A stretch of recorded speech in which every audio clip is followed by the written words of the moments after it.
Series War in Ukraine 2014, Episode 2. 2014 Donbass War Explained. Facts and Evidence.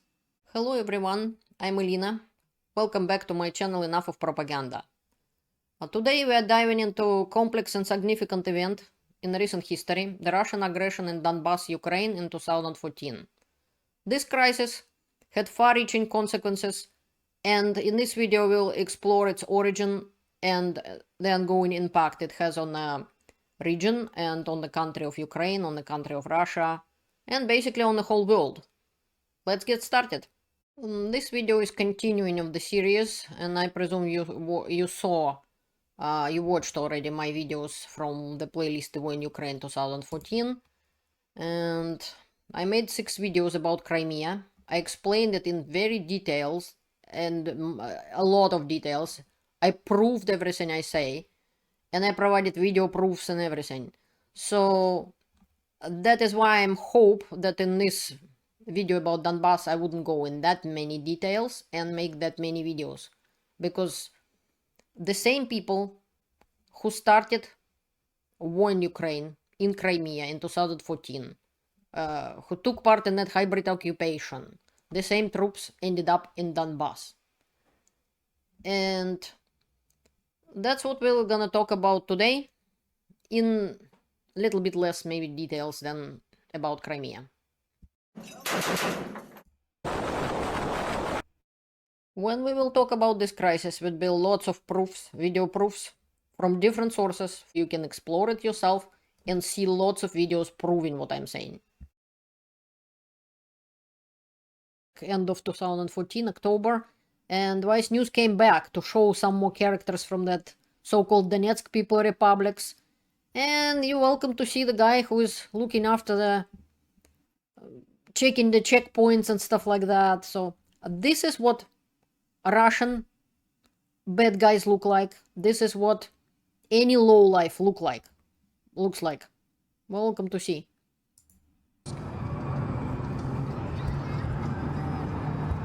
Ключи зачем придумывают? Чтобы их ломать. Правила зачем придумывают? Чтобы их нарушать. Какая работа новая?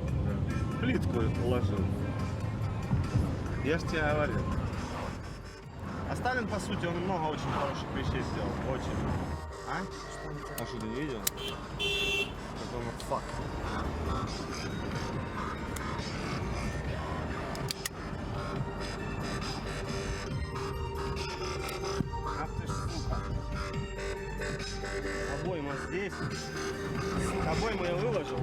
So he was putting tiles on the wall in the past, but now he's a big shot, and he's driving on the streets like Russians driving on their Mercedes, and thinking that they can bully everybody on the road, and somebody happened to show him a finger. So he took out a gun, and if he would have a magazine, he would have killed the guy, or threatened him, just to enforce his rules. This is how Donetsk, so-called Donetsk and Lugansk People Republics lived all these years. That's why they would live in such a garbage, to compare how lived Kharkiv, how lived Mariupol, and other cities of Ukraine. Because these lowlifes, mafia bosses, get in power in those places and run them how they wanted. This is my channel, and I want to show you a few things in here. To grasp the events of 2014 conflict between Russia and Ukraine, let's start with some background. First of all, Ukraine once was a part of USSR, and it gained its independence in 1991. In a crucial referendum held in Ukraine, on December 1st, 1991, Ukrainians voted overwhelmingly in support of their independence.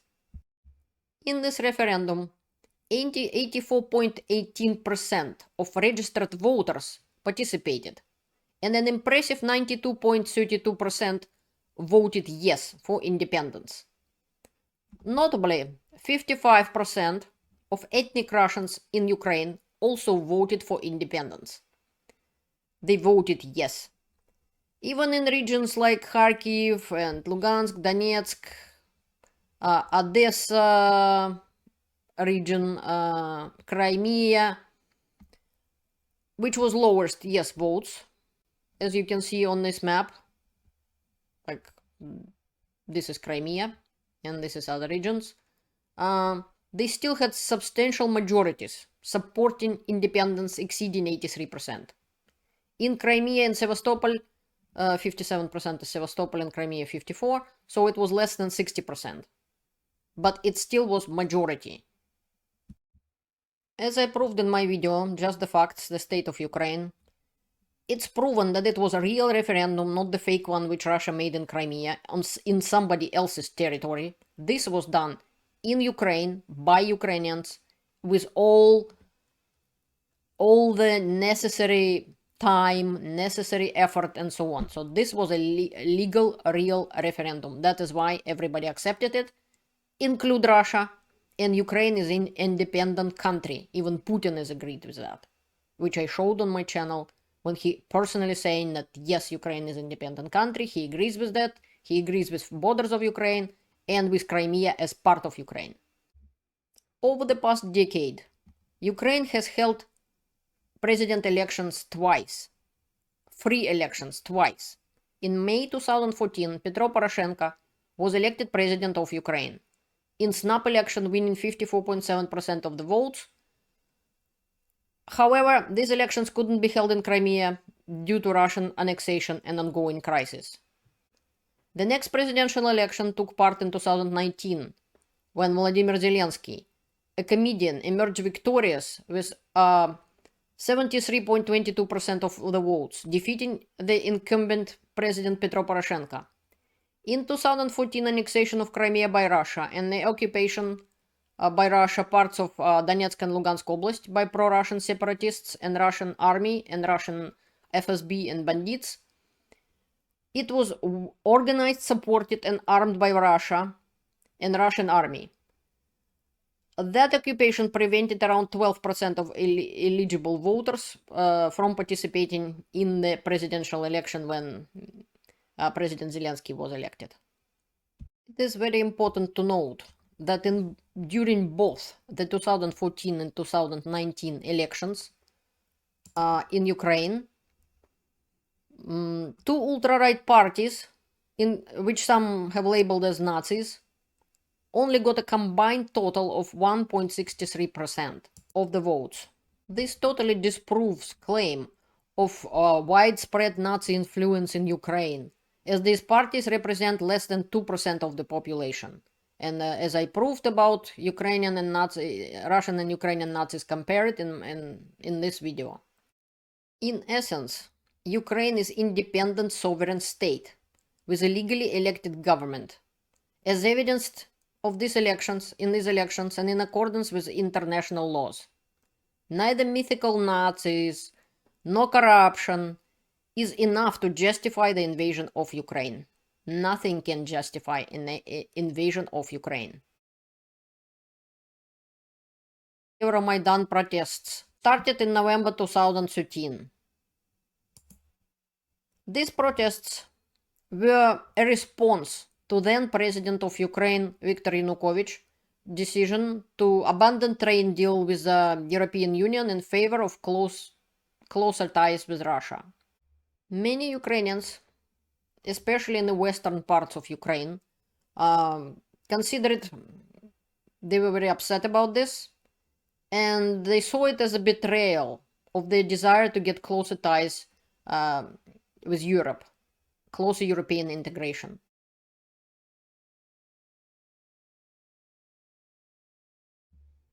My channel is fighting propaganda and dispelling myths.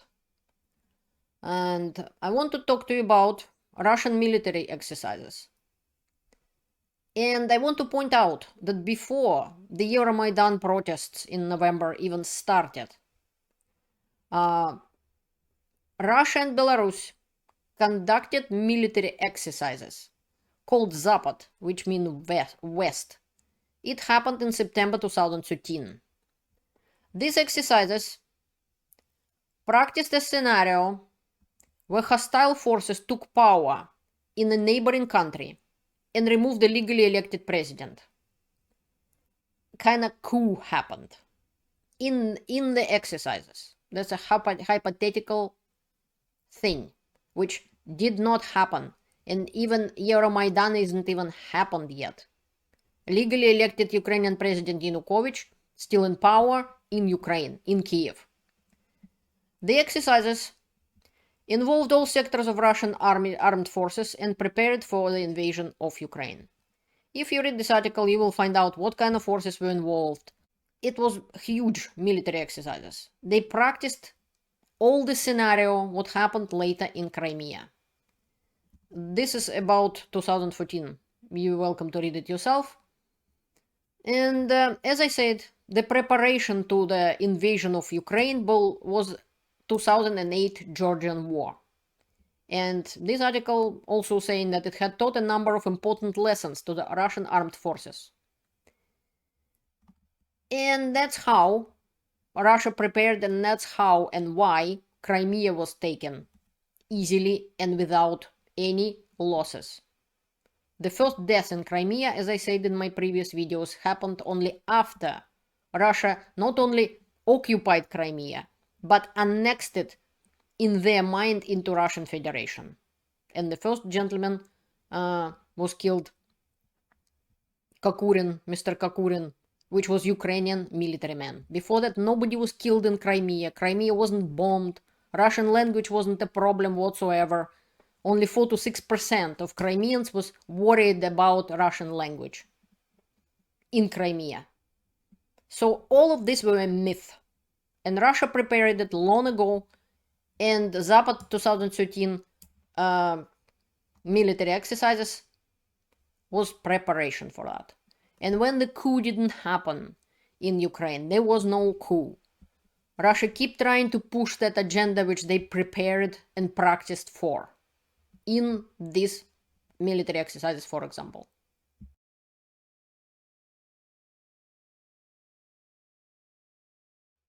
As I said in my videos about Crimea, and I just want to underline it because this is true, and this is one of the reasons which Russia produced as a reason to invade Ukraine. First of all, no matter what happening in Ukraine politically, who get elected, who didn't get elected, none of this is a business of Russia. Ukraine is an independent country, and they can elect whoever they want for how long they want. None of it is Russian business. Yet Putin keep pushing that idea about coup in Ukraine. It did not happen, period. There was no coup d'etat in Ukraine, in Kyiv, Ukraine, I mean. Putin tried to make it in Donbass, which isn't coup d'etat, as I said, it's a hybrid occupation. President Yanukovych, you can see him on the picture, was democratically elected in 2010. So he was legally elected Ukrainian president. The crisis started with Russian occupation of Crimea on February 20th, 2014, while Yanukovych was still in power. The Zapad exercises in 2013 happened even months before that. On February 21st, 2014, after lengthy discussions with the opposition, President of Ukraine, Yanukovych, reached an agreement with the opposition and signed an agreement to resolve the crisis in Ukraine, which were international witnesses there. It's a legal document, it's signed, and there were witnesses from other countries present. In the evening of the same day, Yanukovych fled Kyiv. He ran away.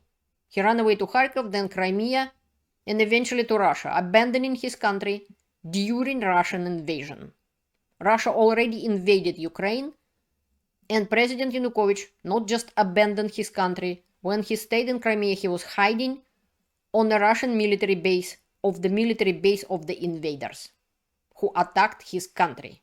Only on the next day, on February 22nd, Ukrainian Parliament, Verkhovna Rada, voted to remove Yanukovych due to his abandonment of his constitutional duties. They couldn't find their president. He ran away. That is why country who was under attack from Russia had to do what they had to do. They put temporary man, Mr. Turchinov, in charge, which was legally elected person from legally elected by the people of Ukraine, Ukrainian Parliament Verkhovna Rada, which was the only legal institution at the time left. Now let's say a couple words about Russian involvement.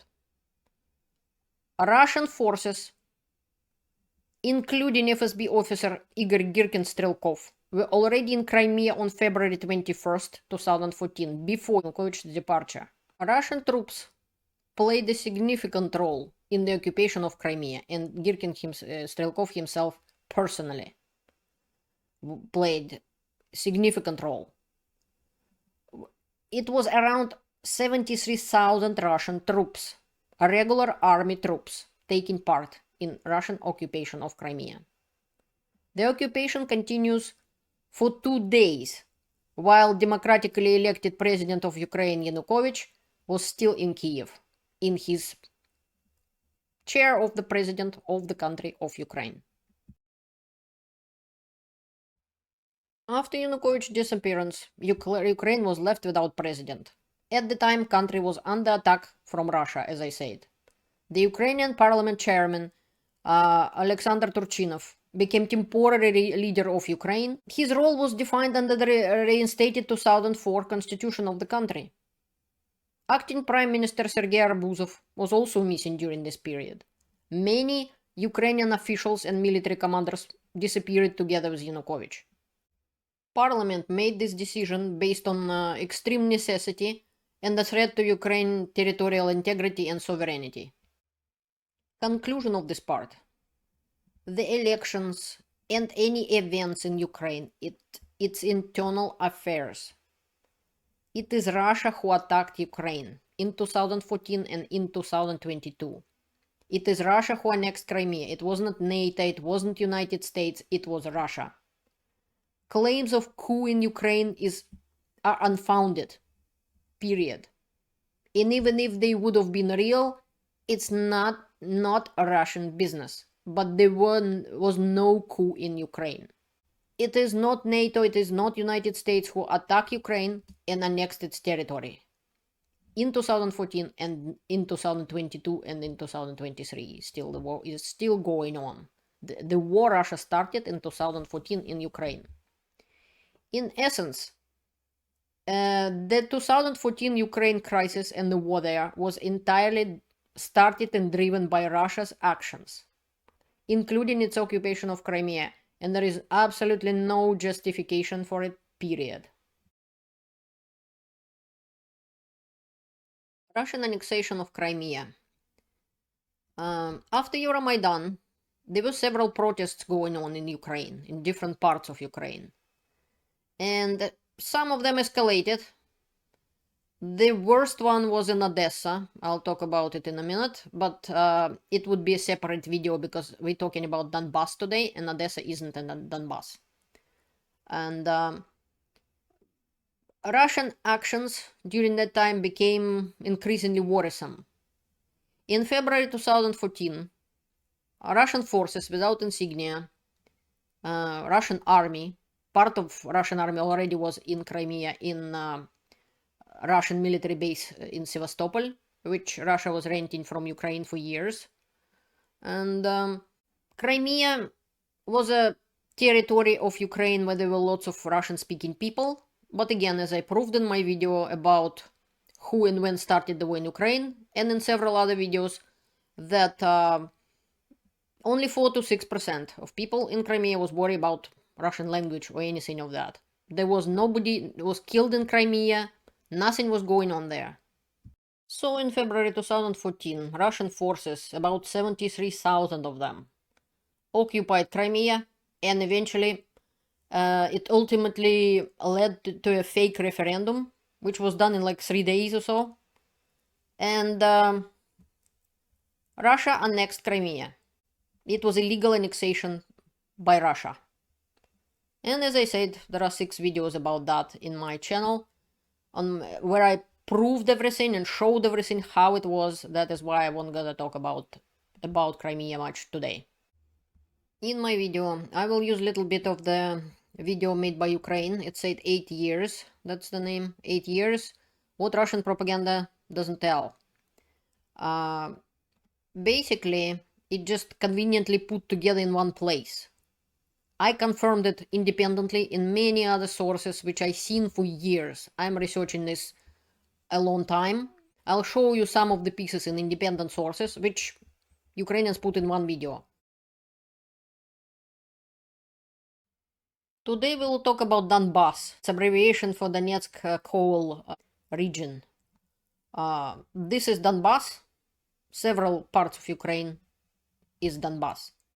Russia then escalated the crisis eastward to Donbass, as I showed you here, where many Russian-speaking Ukrainians reside.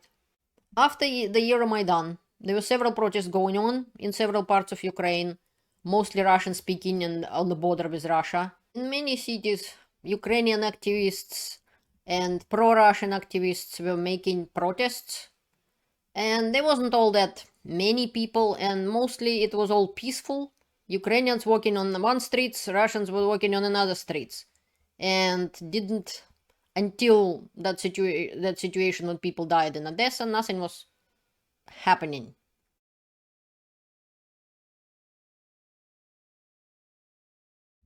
Before continuing to showing Russian involvement and facts and proofs and what else happened in Donbass, I want to show you again that Igor Girkin Strelkov, a Russian citizen, FSB officer, and you can see it in my video what happened to Crimea in 2014 part 1, more like his speech about it. He said and confirmed that he had been in Crimea since February 21st, 2014. And he told about what happened, and the same thing happened in Donbass. So he and some FSB officers and stuff like that, and bandits and some military, went to Donbass after Crimea, and they did exactly the same thing. They were instigating it, and some protests was happening by itself, but they were basically involved in the violent part. They taught the separatists how to take over buildings, they give them weapons, and they started the war in Ukraine. That's what Igor Girkin Strelkov said. He confirmed it in several videos. I have the whole playlist on him. You can watch it separately from this video. And he played a key role in the Russian attack on Ukraine and started the war in Ukraine in 2014, encompassing Crimea and Donbass. He openly admitted his involvement on camera, expressing pride in his actions. Extensive investigations conducted by the Bellingcat investigation team and the Insider confirmed they both, Igor Girkin Strelkov and Igor Platnitsky, who led the self-proclaimed Lugansk People Republic, LPR, they were sent to Ukraine by FSB, Russia. Why? Because they were traveling at the time with fake passports issued by the FSB. The invasion of Crimea and the two territories in Donbass, Ukraine by Russia in 2014 was an act of aggression and gross violation of international law, marking the beginning of the war in Ukraine. I want to underline that Igor Girkin Strelkov made the following statements.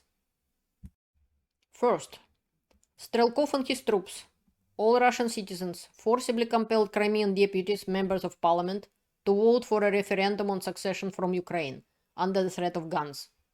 Second, the so-called Donetsk People Republic and the Lugansk People Republic could not join Russia as Crimea did, primarily because there was not a sufficient presence of the Russian army in those territories in 2014. According to Girkin Strelkov, Crimea became part of Russia only due to the presence of the Russian army there, which constituted an invasion of Ukraine. Third, this is a direct quote, "But I still pulled the trigger of the war. If our detachment has not crossed the border, in the end, everything would have ended as in Kharkiv, as in Odessa." So according to Girkin Strelkov, Crimea became Russian only because of the presence of Russian army there, the invasion of Ukraine by Russia. And in Kharkiv and in Odessa, nothing happened eventually. Well, in Odessa, people died because of they ended up in the building. Somebody threw a Molotov cocktail and there was a fire in the building.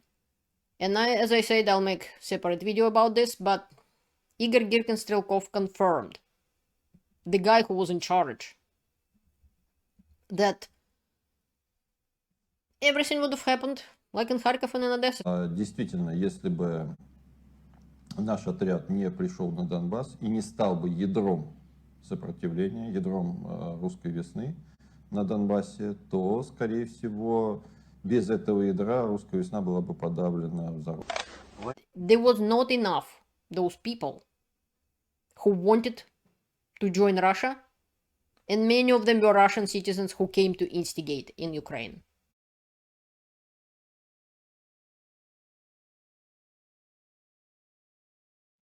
This is how Russia created those so-called republics in Donbass. This is an investigation done by Bellingcat. Russia shelled Ukraine from its territory more than 300 times in the summer of 2014. And this is famous investigating team of Bellingcat. And shelling was carried out from Grads and other heavy equipment and forced Ukrainian troops to retreat.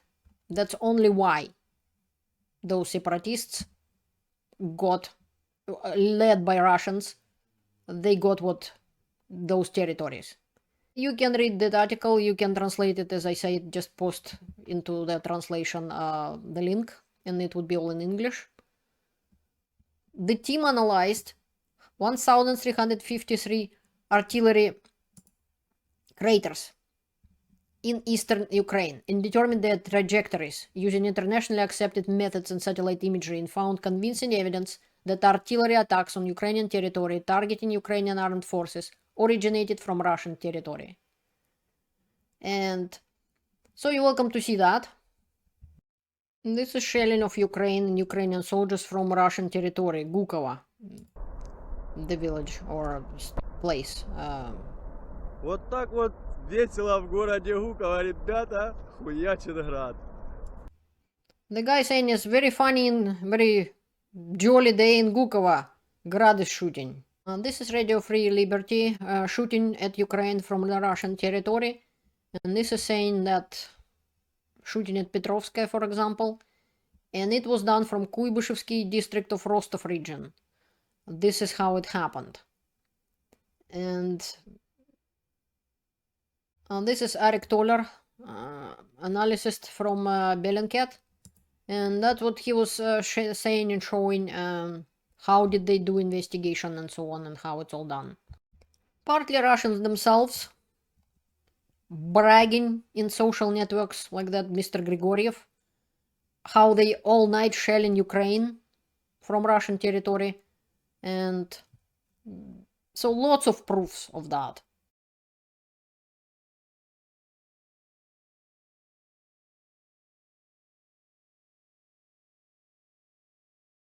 I showed you this before. This is Russian roulette series done by Vice News. These people and Simon Ostrovsky, for example, their correspondent who speaks Russian, they were there. Not many news agencies, CNN was there as well sometimes, but Vice News really documented well Crimea and Donbass, and they talking to both sides, and there are videos on Crimea and I showed to you. I'll show you little pieces and show you what videos I used, just for you to know, but you're welcome to look the whole playlist and watch it all if you like, if you want to know deeply how it all happened, because they did film well. But their content protected by copyright and I don't want to infringe on it, so I just only show you some little pieces. But these pieces would be important. Not only Simon Ostrovsky was reporting for Vice News, also was Henry Langston, and you can watch his part of Russian roulette as well. And this is Donetsk, Donbass, part of nowadays so-called Donetsk People Republic, illegal place which nobody in the world recognize. Well, used to be Donetsk People Republic. Now Putin annexed them to Russia, as much as Crimea was and so on. And this is Pavel Gubarev, which we saw in my previous video, not in this playlist, but just my previous video about shocking speech of Putin. That's the guy who now, nowadays, is saying that Ukrainians should be put in concentration camps and so on. So this is the guy. Only this is Donetsk, 2nd of March 2014. And he's saying that previous government is not legit and he is legit.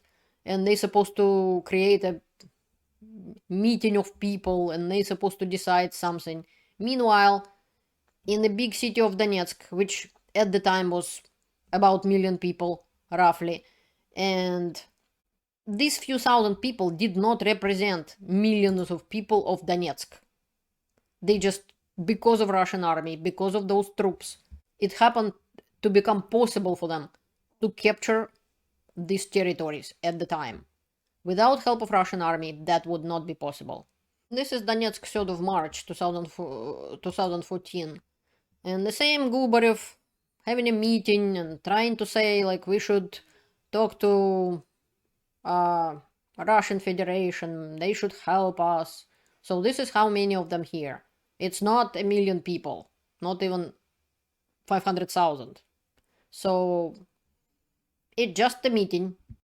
They wasn't even decided at the time they want to have Donetsk People Republic a separate state, part of Ukraine, part of Russia. It was just discussed at the time, and his supporters stormed the parliament, interrupted session of the parliament, and forced their will and their Russian flag onto the people of Donetsk and Donetsk region. This is 9th of March. This is how they storm in the parliament and interrupting the session. And this is Russian flags raised.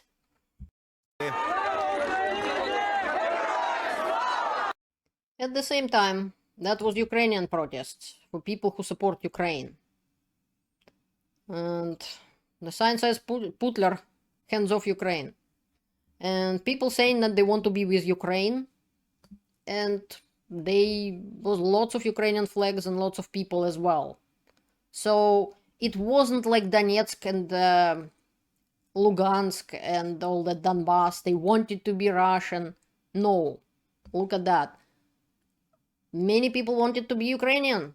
And we cannot see that there would be majority who wanted to be Russian. And protests were peaceful at some point until it wasn't. And Russian protesters attacked Ukrainians. This footage is not original to that channel and to this video. I saw it myself in different videos, and there were literally thousands of people who were supporting Ukraine, and according to the narrator, Donetsk never saw that many Ukrainian flags ever on the streets. And another thing was very important. About 10,000 people came to support Ukraine, and when they were already started to leave, about 400 Russian protesters, pro-Russians, attacked Ukrainians. And that's when the blood was spilled. The whole day was mostly peaceful until it wasn't. On 13th of March in 2014, more than 10,000 people came in Donetsk on the streets to support Ukraine. And it became a fight. Pro-Russians attacked Ukrainians, and it was just not pro-Russian Ukrainians. It was so-called Titushki, the people who came from Russia to instigate protests. See that sign, Putin help us, in English.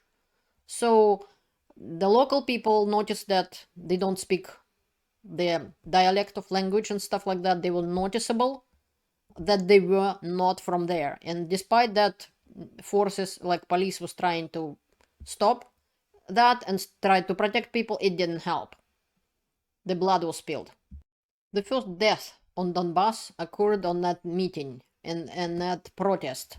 Nobody stopped that fight, and 22 years old Dmitry Chernyavsky was killed, and now Ukrainians considered him a hero, and he is the part of the heavenly 100 of people killed. And this was the first death on Donbass, which is again Ukrainian, pro-Ukrainian guy killed by the Russians, or pro-Russians. Also, another 2 people were killed during that time. 36 people were wounded. And some unofficial information saying about 50 people were hurt. And it seems like when everybody find out that many people from the law enforcement went to the Russian side. They betrayed Ukraine. This is Donetsk demands a referendum. Провозглашает создание суверенного государства They were actual people in Donetsk, in Lugansk, in some other Donbass territories, or even in Crimea, who wanted to be in Russia. This woman saying, I want to be in Russia. Okay, fine. Move to Russia then. Ukraine wasn't holding anybody as a hostage. Stay in Ukraine. If she wanted to be in Russia, she could have moved back to Russia. But they choose to support those separatists, which it was organized by Russia. The amount of people who were supporting them was not the majority, was not even close. When Simon Ostrovsky asked people, how long will the independent republic last before it joins Russia? They responded that until the referendum. We want the people opinion, not someone else. Look at that amount of people. As I said, in Donetsk region, Donetsk and the region, 4.3 million people. This is not the opinion of the whole Donetsk region and Donetsk city. You are welcome to see other videos of White Vice News. This called Donetsk creates an independent government. And you could see on those people, you could see what kind of people were there. You could see how the discussions was going on about referendum and so on, and what kind of people were those separatists. Look at that drunk lowlife. Донецкой Народной Республики цели сейчас одни. Во-первых, это улучшение жизни. He hardly can put words together, and he's not even hiding that he was drunk before. He just sobering up, as he will say later. Later, in the same day, Simon Ostrovsky met with Serhiy Taruta, the governor, actual governor of Donetsk region. Просили международного признания и сказали о том, что как бы это народная Донецкая республика. Только их как будто никто не уполномачивал. От кого ей сказали? От себя, от народа. Себя. От народа. Народ это 50 человек или 100 человек. Живет в Донецкой области 4 миллиона 350 тысяч населения, и народ их не уполномачивал. He's also saying that yesterday were an announcement coming from all the city mayors, and that the people who proclaimed so-called Donetsk People Republics, they considered criminals and not representative of the people, which is true. After that meeting, Ostrovsky went on the streets, about a mile and a half from the administration building, to see what people on the streets are thinking. This group of people said they want to be with Russia. This woman, on the other hand, said that she supports Ukraine as a whole, but not the current government. Another few people, you could see what they say. This man wanted to be part of European Union, and that was common idea in Ukraine, and it was decided basically until President Yanukovych went to meet with Putin. Then he came back to Ukraine and threw the deal about trade agreement with European Union in the garbage. At the time, Ukraine wasn't talking about NATO, wasn't talking about part of European Union, nobody was inviting Ukraine to European Union. And Ukraine still not part of NATO or European Union. All they wanted at the time was a trade agreement with European Union, which would have benefited Ukraine. And at the same time having ties with Russia as well, because Russia and Ukraine was tied quite closely. Nobody was saying about getting rid of Russia, stop being friends with Russia. So all of that was happening in Crimea, in Donbass and so on. There was no reason for that. Ukraine never said they're not going to be with Russia. There was not even question about it. Because before Crimea, nobody attacked Ukraine. Russia did not attack Ukraine. And those countries had a very close ties, and they really did not talking about stopping being friends with Russia. So it's kind of like child's games, basically. When one friend bullying another. Oh, you want to be friends with Jane and with me? And boom in the face. How dare you? You're only gonna be friends with me and me only. And you don't even think about be friends with Jane. Don't you dare. That's what Russia did. It's how rapists act. That's how acting bullies, how acting jealous spouses who trying to beat up their wife for she didn't have any friends and didn't go anywhere outside the family, and don't you dare go for a coffee with friends. I'm gonna whack you in the face. How dare you? You my wife and you stay in my family. This is what it was. It wasn't about anything. Not NATO, not European Union.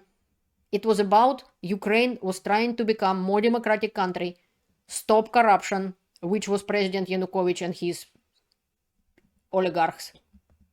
Ukraine wanted better future, and they wanted to be with European Union and with Russia. So eventually, Donetsk and Lugansk proclaimed their own little so-called republics. Basically mafia states, well, quasi-states, or they're not recognized by anybody, and run by bandits. They considered it as independent country from that point. They wasn't part of Russia yet, and even they wanted to be. For 8 years, Russia didn't bother to deal with them and didn't want them to be part of Russia. Because the whole point of creating those little sores on the body of Ukraine, it's to be able to keep bothering Ukraine and keep attacking Ukraine and creating unrest. And make it impossible for Ukraine to join, for example, NATO if Ukraine choose to.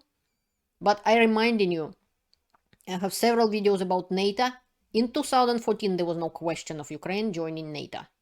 Yeah, Russia and Ukraine in the past talking about joining NATO. Even Russia wanted to join NATO in 2008. But neither country joined NATO. And in 2014, there was no even question and conversation about this. Russia attacked Ukraine for no reason whatsoever by Putin's imperial ambitions.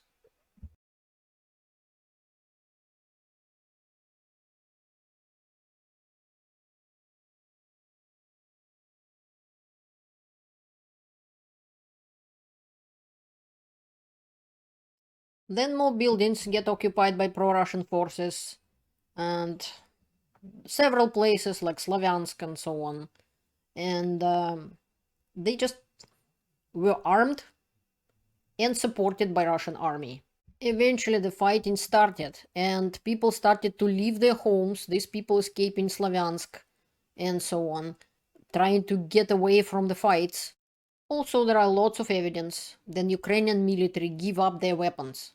At least in this case, as Ostrovsky said, they can keep their military vehicles, but they were disarmed. They just give their weapons to people, like parts of their weapons, so they cannot be used against people. So the counter-terrorism operation which Ukrainian government finally decided 3 months later to conduct, it wasn't going well because, of course, Ukrainian people doesn't want to shoot Ukrainian people.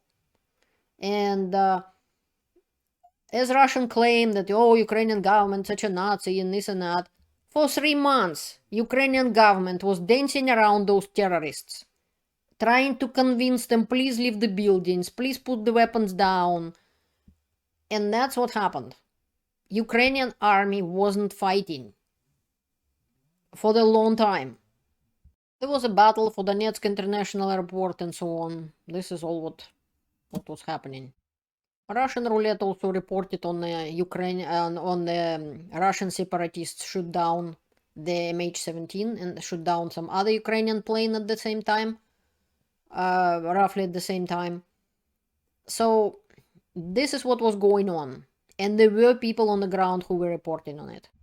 There is also exclusive Vice News footage of MH17 aftermath, when people saying that bodies were just falling from the sky into their gardens and so on. So if you're interested, you can watch that exclusive footage of Vice News about what was happening back then, and they were investigating it back then, and the information was very shocking.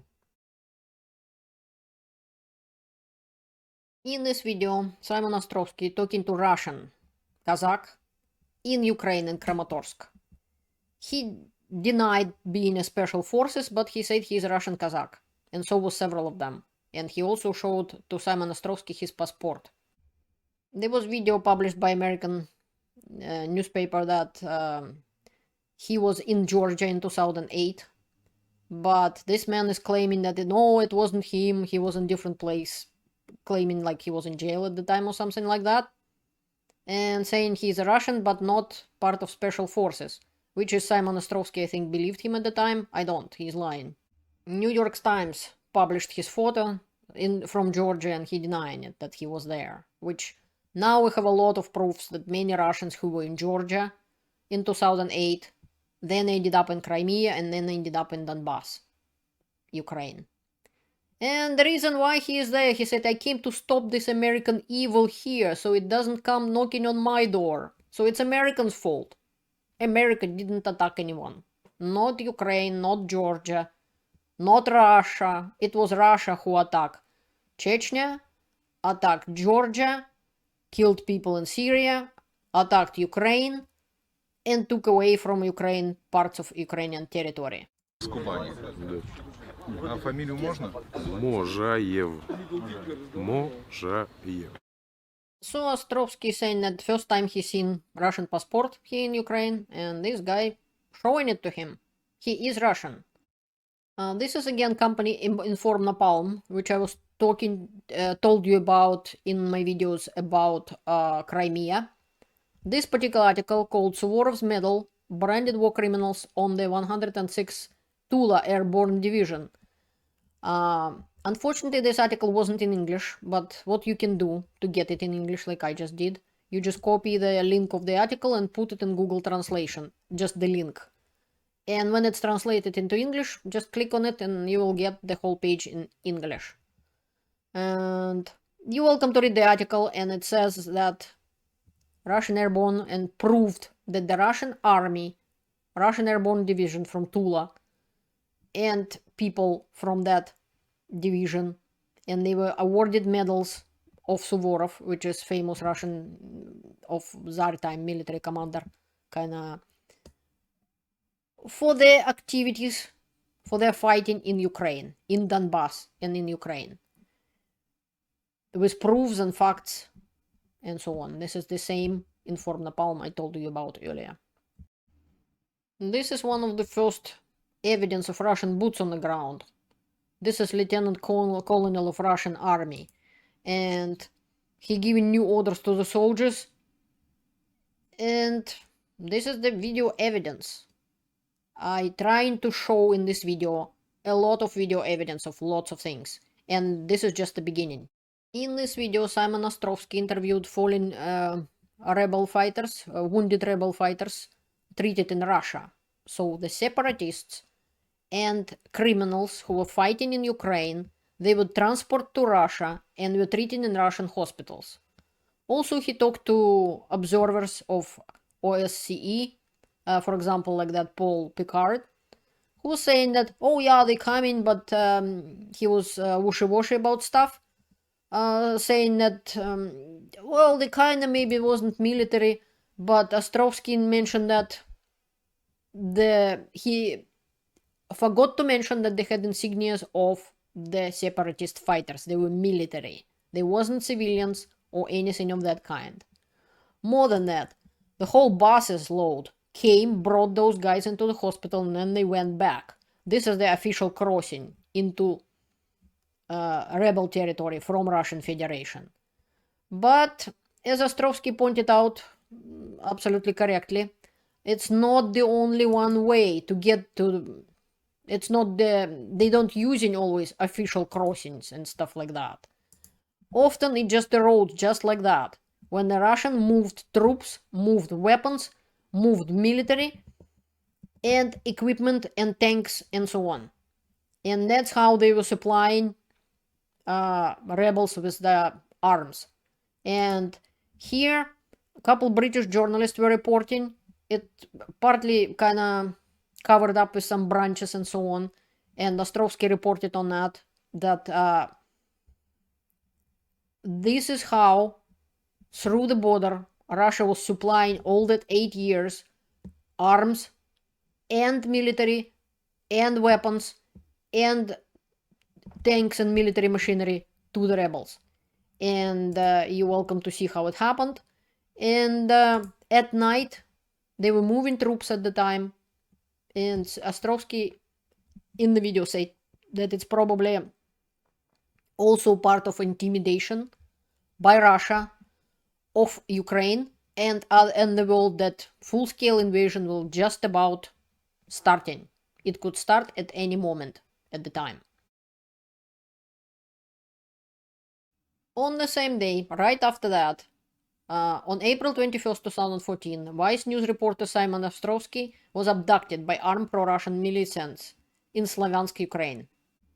He told more about his kidnapping. He was not just kidnapped, he was beat up and tortured. And lucky for him, just because he was a foreigner, he was released eventually. Without too much major damage anyways.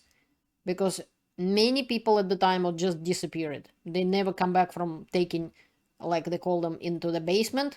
The same thing Russia doing right now in 2022 and now in Russian occupied territories like Kherson, Bucha, Irpin, Izium, everywhere. And Mariupol. In this video, after Ukraine recaptured Sloviansk, Simon Ostrovsky came to the basement where he was held, where he was beat up, and the Russian guy was saying, "You look pitiful." And he was kind of crawling on the ground and get beat up and imprisoned in this basement. And that's what he's telling about in this video. Ostrovsky is saying how he was handcuffed and how what was happening to him. If they could kidnap the foreign journalist, a journalist, and this is what happened to him, imagine what happened to people who defenseless, who isn't important of any kind, so nobody gonna look for them or complain. We know what happened. And I'll show you a little later. Also, I showed in the video about Bucha. Before Bucha was Sloviansk. And a little later in these videos, Ostrovsky will show how they're digging up graves in Sloviansk. And where there are Russian crimes, kind of like in Bucha, it happened in Sloviansk and several other Ukrainian places in 2014. Back then, Russia also was pulling all the stunts which they're pulling out in 2022. There was a ceasefire, and over the week of the ceasefire, according to Mr. Ostrovsky, about dozens of Ukrainians died, because for them it wasn't convenient. Ukrainians couldn't shoot. Meanwhile, Russia was keep shooting. About dozen of them killed. And that was only around Sloviansk. As Ostrovsky said, he's not even speaking about other territories. The helicopter was shot down by Russians, and based on the information, 4 people from OSCE and 3 people from SBU died in that helicopter. Vice News did quite a bit of research, and they showed both sides, and they showed people who are sitting in the basements and can't live there and hardly surviving at risk. When ceasefire crumbles, then the shelling started again from different sides. And the civilians getting hit as well. Unfortunately, neither Russia nor Ukraine had precise weapons and like civilized and well-developed armies has. That is why so many people died, because they just not have precise weapons. They shoot at each other and then it falls and blow up the whole building or the whole apartment, several apartments, because it just not good weapons, Soviet weapons, not precise weapons, and people getting killed and getting hurt. And another ceasefire did not work out because again pro-Russian forces shelled Ukrainian tanks. And this Ukrainian gentleman saying, "We may have lost the battle, but we haven't lost the war." This is a Motorola, Russian citizen. He is dead now, but he is shooting in this video on both sides and at his own people. And that's the way how he was waking people up. Утренняя зорька. This is dawn.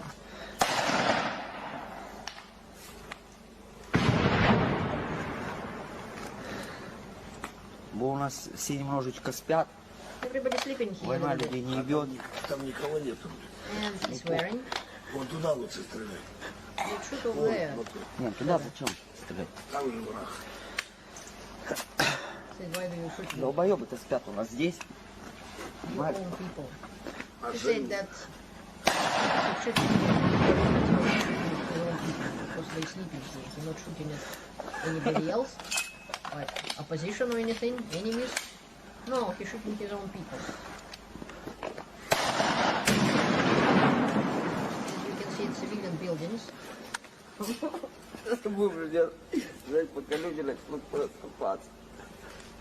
Yeah, very fine.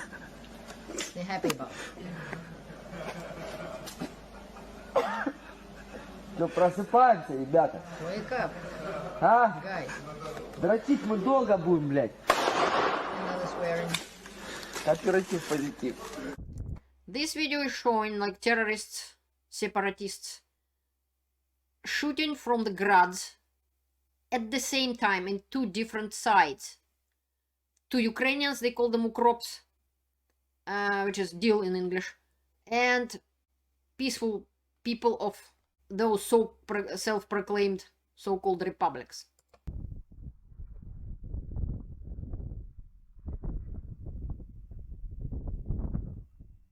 As you can see, they're pointing in two different directions, like those grads.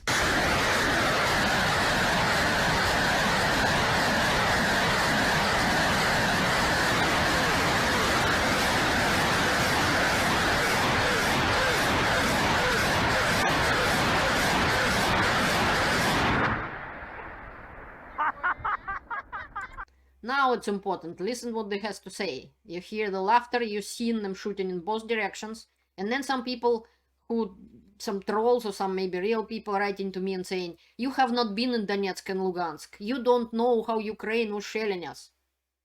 These three examples show basically Motorola shooting at his own people, and then Russian news media saying that, oh, Ukraine is shooting, and the same day after Motorola shot it at his own people, the Russian news was saying, oh, how Ukraine shooting at peaceful civilians. This is how they were shooting at Donetsk and Lugansk republics. And these people were thinking Ukraine is shelling them. But important to listen further.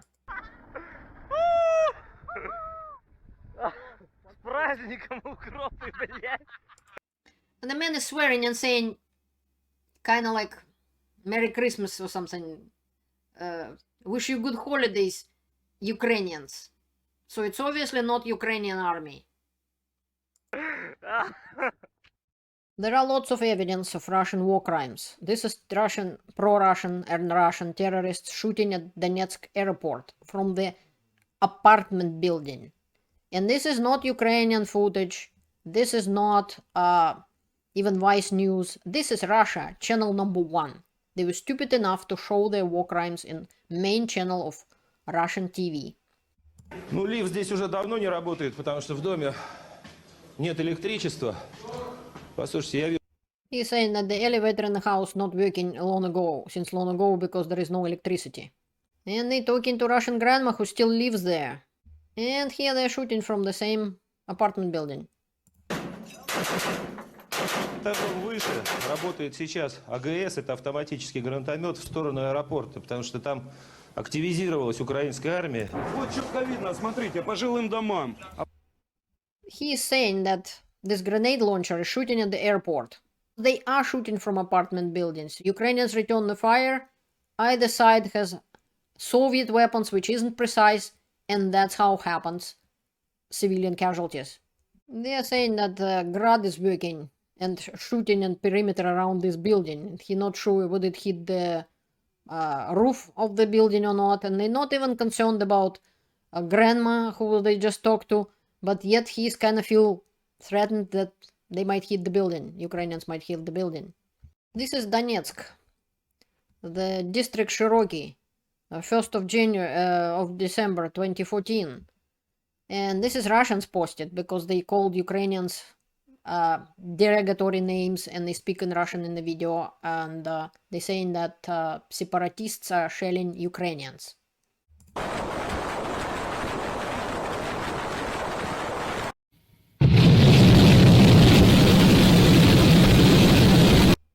This is Donetsk, 9th of May 2015, when separatists brought Ukrainian prisoners of war and walked them on the streets, and people were insulting them, throwing things at them and stuff like that.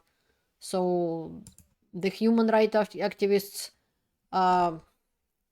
saw that as a war crimes. This is Sloviansk, Ukraine, in April 2014, when Simon Ostrovsky, talking to a mayor of Sloviansk, so-called mayor, self-appointed basically, and so on. So you're welcome to watch it, the videos, and see who were those people, what did they do, how did they look like.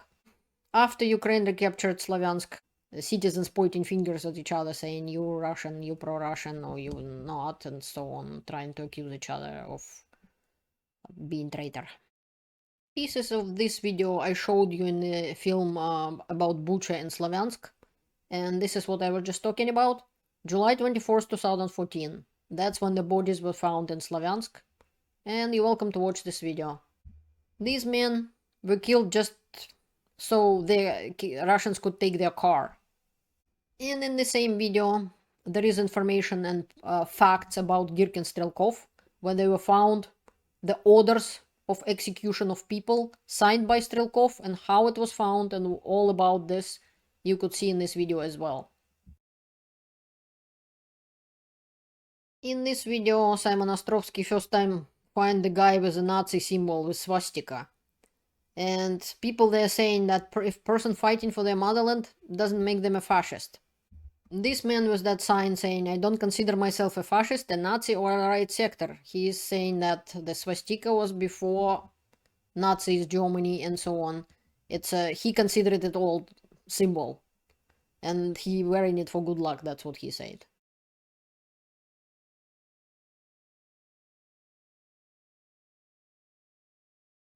This is one of the leaders, Denis Pushilin. The MMM. The guy from the Ponzi scheme, which the leader of it was imprisoned after a while, after they took people's money and ran away.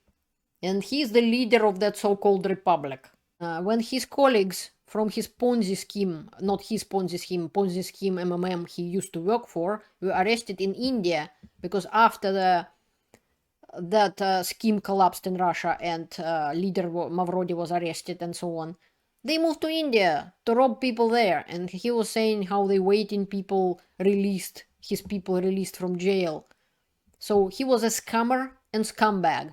And these are the people who rised on top on those so-called republics. The bandits, the scumbags, and the murderers.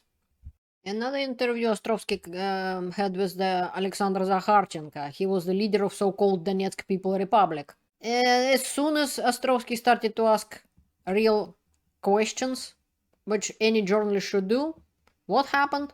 He was quickly shut up and said, oh, you don't ask these questions. And again, he was killed eventually.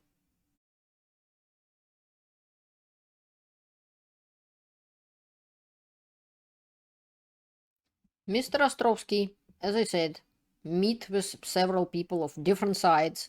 This is also on the side of separatist Cossack. Chief of Cossacks, Nikolai Kazitsyn.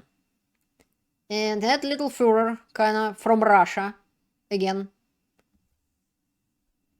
basically give him Ostrovsky permission to leave. He could have arrested him, he could have do whatever he wants with Ostrovsky, but he said okay. He gave his permission, that little Führer. This is article about him, that he was born in Ukraine, but then he lived in Russia. And he worked and he was serving in Soviet army of the USSR and so on. And then he was a prison guard in Novocherkassk prison, which is the city in the Rostov region, Russian Federation. And eventually he was kicked out of it for the activities which discrediting him as a military man. So he did some sort of a terrible offense. Later on he was a construction worker. So Russian citizen again in Ukraine as some sort of a Cossack leader. As Ostrovsky reported, several different like field commanders, like little mafia bosses, was running around with their little mini armies, and he wasn't even sure that they respond to one place, to one commander or something like that. This is Mozgovoy, another one of those little Führers.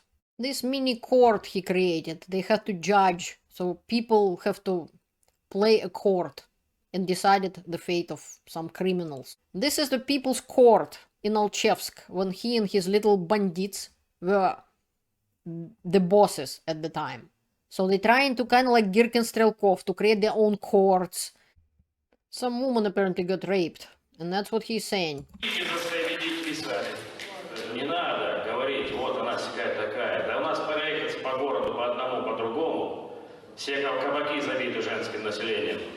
Все ночные клубы. То есть у нас что? Женское население сплошная проституция или что? Насиловать их всех надо. Я ставлю вопрос на голосование. Кто за то, чтобы приговорить к высшей мере наказания? Расстрел. Прошу голосовать. Если я завтра увижу в кафе, в кабаке хоть одну барышню, она будет арестована. So Moscow is thinking that he can't control his troops, so women should sit at home and never show up in the bar or restaurant or anything. They're gonna be arrested. Moscow was also killed, like many of those. As I said, Russia get rid of those field commanders which were useful at the time, but then they stopped being useful, and that's what Wagner was created for, to get rid of them. In 2015, Moscow was killed. Alexei Moscow was found guilty in shooting a family with a 10-year-old girl. And they all like to discuss morality and this and that. Meanwhile, they're raping and killing and grabbing and stealing. And the same thing they did in 2022. This was 2014, 2015. And it was continuing. It still was continuing in those so-called Donetsk and Lugansk People Republics because it was run by those little mafia bosses. This is Donetsk region. 10th of December 2014. У нас около 300 человек, да, около 300 человек вообще по Донецкой области. Боевой опыт, естественно, имеется от 10 до 20 лет, это минимально, и, значит, практически 70% спецназа, вот, с разных, естественно, структур. This man is saying that there are about 300 people of them, 70% are spetsnaz, Russian special forces, and they have military experience for 10 to 20 years. Сегодня мы, люди с 2000 года, являются солдатами и офицерами российской армии, российских спецслужб. We are, since 2000s, are soldiers and officers of Russian army and Russian special forces. This is February 2015. Gorlovka, which is Donbass. And these guys are saying hello to several Russian cities. So they are Russians. Привет, Чита! Hello, Chita! Привет, Улан-Удэ! Чита, Ясногорск, Агинск, Кусочи! And several Russian other cities. And what happened to those leaders of republics, as I told you? This is the first chief of Lugansk People Republic, Tsipkalov. His own people strangled him. The second chief of the republic, Bolotov, mysteriously died at 46 years old. This is the third chief of Lugansk People Republic, Igor Plotnitsky, the same one I was talking to you about when I talked about Igor Girkin Strelkov. At the same time, they both travels by FSB issued fake passports. And during his reign, the most bloodiest thing were happening in the Republic. Then Plotnitsky himself get blown up, but he survived. But eventually, chief of Ministry of Internal Affairs of Lugansk, so-called Lugansk People Republic, Kornet, took his place as a leader of the Republic. Alexander Bednov, nicknamed Batman. Pavel Dromov, his nickname Batya. We actually seen him in some videos of Vice News.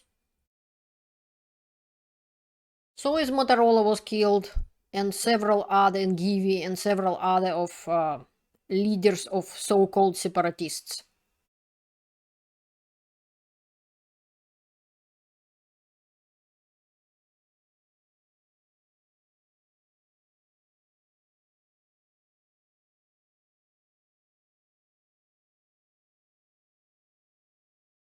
And this information is from channel operator Starsky. The man you would just see just now, he is from Wagner PMC, which is Russian army. As Putin confirmed, they were always financed from Russia and Russian Federation and Russian budget. So Wagner wasn't PMC and mercenaries forbidden by Russian law, but nevertheless, it was a Russian army. Там воевали не только ополченцы, так называемые, и русские добровольцы, соответственно, один из которых был я, но и Министерство обороны Российской Федерации. Вот. Мы хоть и говорили, что наших войск там нет, но все те успехи, которые ополчение Донбасса понесло в 2014-2015 году, это заслуга российской армии. As you can see on the background, it said PMC Wagner.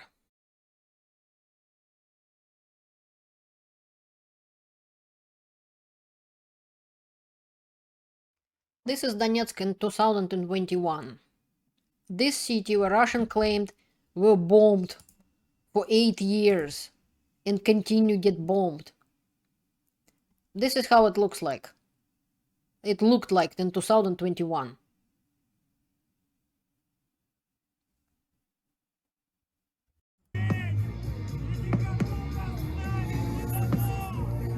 Сегодня у нас праздник в Донецке, День города и День шахтера. Сейчас я нахожусь на... He's saying this is a celebration in Donetsk. It is day of our city and day of the miner. проспекте Ильича. Вот там брусчатка, площадь Ленина. I am on prospect of Lenin, and this is the Lenin Square is over there. Ну и дорога идет в сторону бульвара Шевченко. This is road И вот towards набережная. Boulevard Shevchenko and the embankment. And this is Donetsk 2022. She said when the real war started, how Russians defend Donetsk, and the woman saying we are very scared.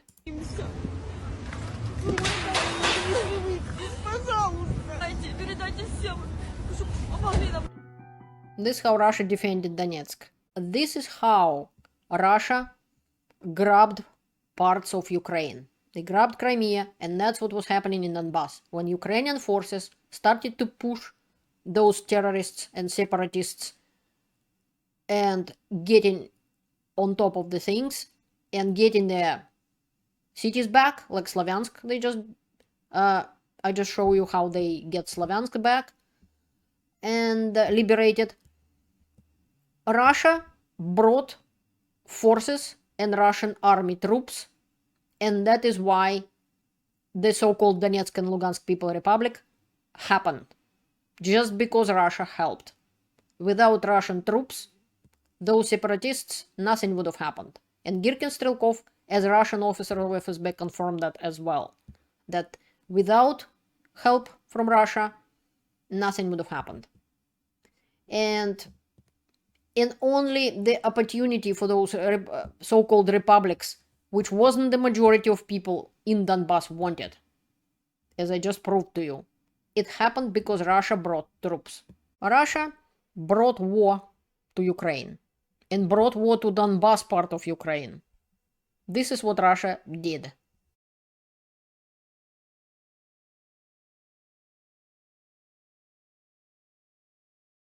As Mr. Katz correctly pointed out, that in the whole 8 years that Russia created those so-called republics, never was killed that many people and young men as happened in the first few months after the Russia started full-scale invasion in February 2022.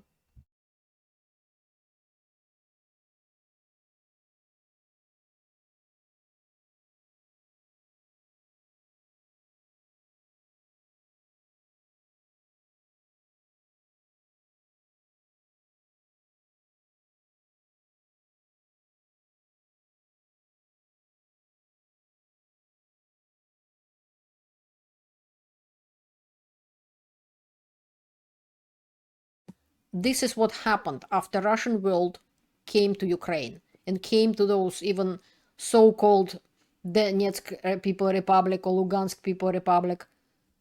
This is the life of regular people. As Katz is saying, even one fire for one family destroying a home is terrible, but this is the homes of many families destroyed. This is what happened to Russian occupied territories. This is what happened to Mariupol, this is what happened to Bakhmut, this is what Russia brought to Ukraine.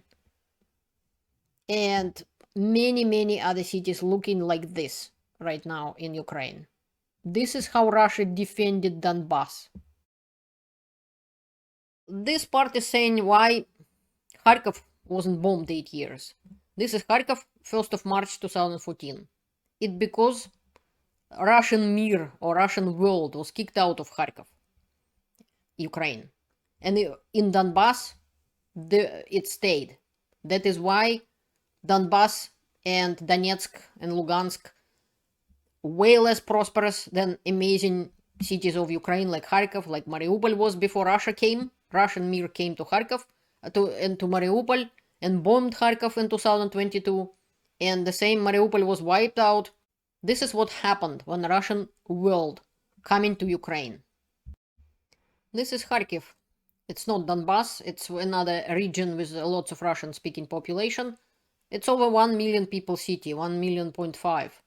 Roughly, it was in 2014. This is the March of 2014 in Kharkiv, when pro-Maidan protesters will barricade themselves in the administration building of the whole region, and pro-Russian protesters drag them out on the streets, beat them up, and put up Russian flag above the Kharkiv region administration.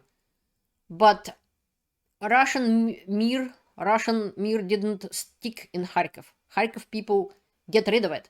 And even if you look at how many people on the, just with those videos I'm showing you today, look how many people on the streets. To compare over 1 million people city, this means nothing. It's just a protest of few people, few thousand of people. But to compare the city of over 1.5 million, it is not, they're not representing the city. That is why they were kicked out. And it was stopped in Kharkiv. That's why Kharkiv became prosperous, beautiful city. So was Mariupol, which is in Donbass region. And until Russian Mir didn't come to Mariupol in 2022 and destroyed city, wiped out 95% of the city, it was prosperous, beautiful city. So was Kharkiv. And everything what was left in the hands of those bandits in Donbass, like Donetsk, Lugansk, people lived badly there, and they didn't have as much of everything which Ukrainians had, and even pro-Russian Ukrainians. International response. The international community responded slowly. The United States and the European Union eventually imposed sanctions on Russia, condemning its action in Ukraine. Diplomatic efforts such as Minsk agreements were put in place to seek a peaceful resolution, which is useless.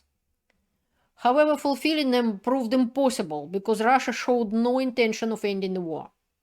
Of course they wouldn't. They invested so much money to make it happen. Why would they end it?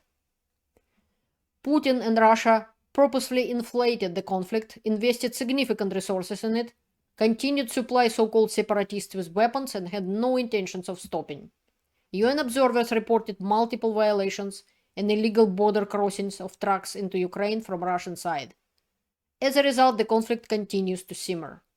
As I said, Russia was shelling Ukraine from Russian territory in summer of 2014, for example, and so on, and was continuing to supplying those separatists with weapons and everything.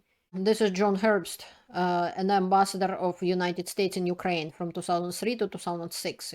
Западные правительства и практически все западные СМИ говорили о пророссийских сепаратистах в Украине, так или иначе подразумевая, что происходит гражданская война. Сейчас, благодаря этим доказательствам, и американское правительство, и власти других стран, и пресса называют все своими именами, что это война России против Украины. He's saying that in the past, when people did not know what happening, they were saying about separatists in Ukraine and this and that, kind of saying like it is a civil war of some sort. But now with all the proofs and facts, we know for sure it wasn't. This was a Russian war against Ukraine. The world made a significant mistake by attempting to appease Putin. European and US politicians, whether out of ignorance or corruption, influenced by Putin, wanted to maintain business as usual with a ruthless Russian dictator whose army committed war crimes in Ukraine in 2014, in 2015, and later. While support for Ukraine rose when Russian war crimes in Bucha came to light, it is essential to remember that in 2014 Russia committed similar atrocities in Sloviansk and in other Ukrainian locations. The world remained silent.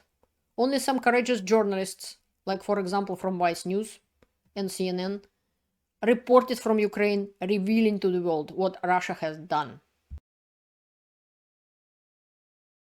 Ukrainians who lived in Ukrainian side, controlled by Ukraine, I mean, it's all Ukraine, it's just part controlled by those terrorists, they just voted. Include the opportunity to vote for pro-Russian parties, people who were pro-Russians. This is Parliament of Ukraine. On the last elections, they was voting for the party opposition platform pro-life. And it was pro-Russian party. Эта партия никогда не скрывала и даже открыто декларировала свою пророссийскую направленность. This party never hid and even declared its pro-Russian views. Один из ее лидеров, Виктор Медведчук, вообще широко известен как кум Владимира Путина. One of the leaders of the party, Viktor Medvedchuk, is a relative of Vladimir Putin. That's the guy that Russia exchanged recently with Ukraine after the full-scale invasion. So there was no reason for Russia to attack Ukraine. Ukrainians didn't ask Russians to liberate them, and they rather die than they live in Ukraine, as Mr. Katz pointed out. So basically, nothing was happening in Donbass, Ukraine before 2014 and before Russia invaded Crimea on February 20th, 2014. Except for a few protests where nobody was killed. Odessa isn't Donbass, I reminding you. No places in Ukraine were bombed. Even Odessa wasn't bombed and people were not shot there. And there was no war in Ukraine whatsoever. Before Russian citizens, Russian army, Russian FSB, Russian GRU, Russian Wagner Group, and other Russian bandits came to Ukraine and started the war there.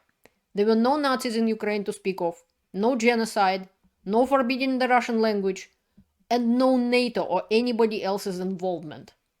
Russia started the war in Ukraine in 2014, and Igor Girkin Strelkov admitted it on multiple occasions. And in 2022, Russia inflated a full-scale invasion of Ukraine. Meanwhile, Ukraine, as I showed, not only allowed to be pro-Russian parties in Ukraine and people get elected like Medvedchuk. During all these years from 2014 onward, Ukraine continued to pay pensions to Ukrainian citizens in Russian-occupied territories. They even came to some vacations into Ukraine and they was bragging about it to Ukrainian people. And meanwhile, Russia was prosecuting Crimean Tatars, depriving them of their rights and banning the Majlis. After Russia took away from Ukraine not just Crimea but those pieces of Donbass, next year in 2015, about 300 Americans came and helped Ukraine to train their troops. But it was, as Ostrovsky pointed out absolutely correctly, that it was drop on the ocean. And they were helping train Ukrainian troops, and so was Canadians was doing, and that is why when Russian full-scale invasion in 2022 happened, at least Ukraine could defend itself. Ongoing impact. Today, after Russia's full-scale invasion of Ukraine in 2022, when Putin started the bloodiest war in Europe since 1945, this is just one of the examples, and a recent one in Groza town, when almost 60 people died, because Russia decided to shell the party, not a party, a memorial service for the men who died. And almost whole village was wiped out. It is awful. And it's continuing.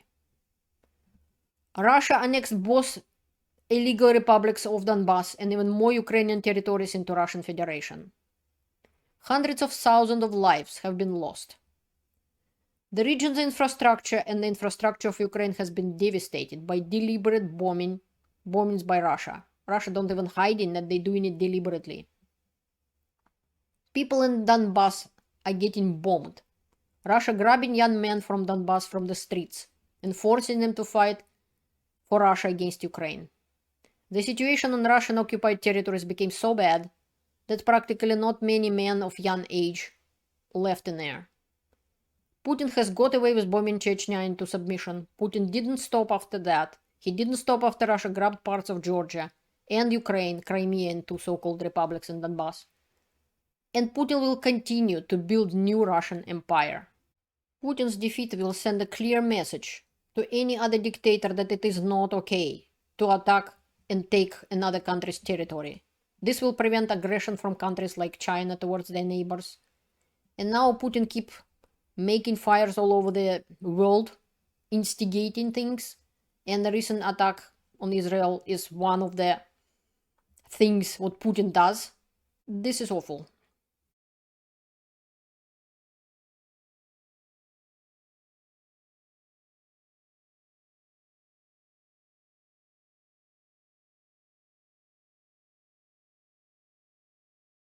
In conclusion, the Russian aggression in Crimea and Donbass in 2014 was a crucial moment in recent history. It's not only changed the geopolitical landscape, but also brought enormous suffering to the people of Ukraine and many other people in the world. The war is still going on, and its long-term impact continues to be felt. Thank you for joining me today as we explore this critical, I would say, event. If you found this video informative, please like, share, subscribe to my channel, and for more content like this. And until next time, learn the truth and stay informed. Thank you for watching. See you later.